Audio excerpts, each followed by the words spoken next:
Hello everyone, Suman পিয়াজ ব্লগে সবাইকে স্বাগত। আশা করছি সবাই খুব ভালো আছে আর আমিও খুব ভালো আছি। একটু খেয়ে দিয়ে ঘুমাচ্ছিলাম, তখনই পাগলা মানে আমার জায়ের ছেলে ও এসে বলছে চলো আজকে মায়েরা যাবে হচ্ছে হরিনামে। তো ওর প্ল্যান ছিল না কোনো যাওয়ার, তো আমিও কোনো দিন যাইনি ওই পারে সাহেবডাঙ্গা, ওপারে আমাদের ওপারটা হচ্ছে সাহেবডাঙ্গা, তো আর এই পারটা হচ্ছে বলাগড়। তো আমরা এখান থেকে যাবো ভেবেছিলাম, প্ল্যান হয়েছিল সকালবেলা, তারপর প্ল্যানটা আমাদের ক্যান্সেল হয়ে যায়। তো তারপরে আবার ঠিক হয় যে যাবো বলে, তো এদিকে আমি রেডি হচ্ছি আর ওদিকে সেজো কাকি আর পাগলার মা আমার যাও রেডি হচ্ছে। তো আমরা তিনজন মিলেই গেছিলাম আজকে। তো আজকে পুরো ভিডিওটা তোমরা কন্টিনিউ দেখতে থাকো। তো তারপর আমি রেডি হয়ে চলে গেলাম নিচে, তারপর নিচে সেজো কাকিকে নিয়ে চলে গেলাম পাগলাদের ঘরে। তো ওখান থেকে বেরিয়েই আমরা পেয়ে গেলাম হচ্ছে অটো বাড়ির সামনে থেকে। তো বাড়ির থেকে আমরা অটো ধরে চলে গেলাম হচ্ছে আমাদের বলাগড় ঘাটে।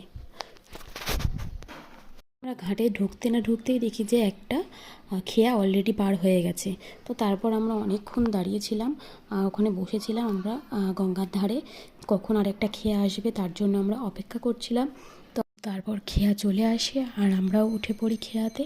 তো খেয়াতে ওঠার পর এত সুন্দর গঙ্গার হাওয়া, কি বলবো, এসি কুলার ফ্যান সব কিছুর থেকে হার মানায় এই গঙ্গার হাওয়া।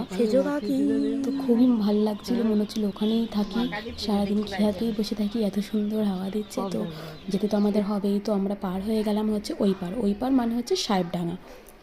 তো সাহেবডাঙ্গাতে আমরা এখন পার হচ্ছি। তো তারপরে আমার যা আমাকে বলছে যে এইদিকে ওইটা আছে, এইদিকে ওই পারে এইটা হয়, এই পারে শ্মশান আছে। তো দেখাচ্ছিল আমাকে, তো দেখানোর পর আমরা ওখানে পৌঁছে যাই। তো পৌঁছে গিয়ে দেখি ওখানে হরিনাম শুরু হয়ে গেছে, আর এখানে এই যে ইনি আমাকে তিলক কেটে দিচ্ছে।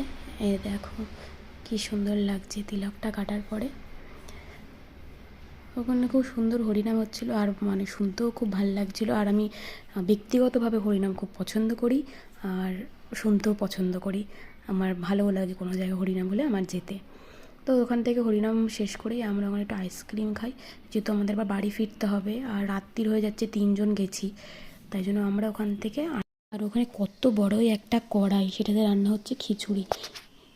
সত্যি আমি এত বড় কড়াই কোনো দিন দেখি, মনে হচ্ছিলো ওটাতে একটা মানুষও রান্না করা যেতে পারে। তো যাই হোক, তারপর আমরা ওখান থেকে বাড়ির দিকে রওনা দিই, টোটো করে আমরা চলে আসি হচ্ছে সাহেবডাঙ্গা ঘাটে। তো সাহেবডাঙ্গা ঘাট থেকে ওখান থেকে আমরা আসি হচ্ছে, আবার ওয়েট করতে থাকি কখন আসবে একটা খেয়া। তো তারপর খেয়াটা চলে আসে, কিন্তু যতক্ষণ না খেয়ায় পুরো লোক ভর্তি হবে ততক্ষণ খেয়া ছাড়বে না, ওই জন্য আমরা অপেক্ষা করতে থাকি কখন ছাড়বে, ভগবান বাড়ি যাব।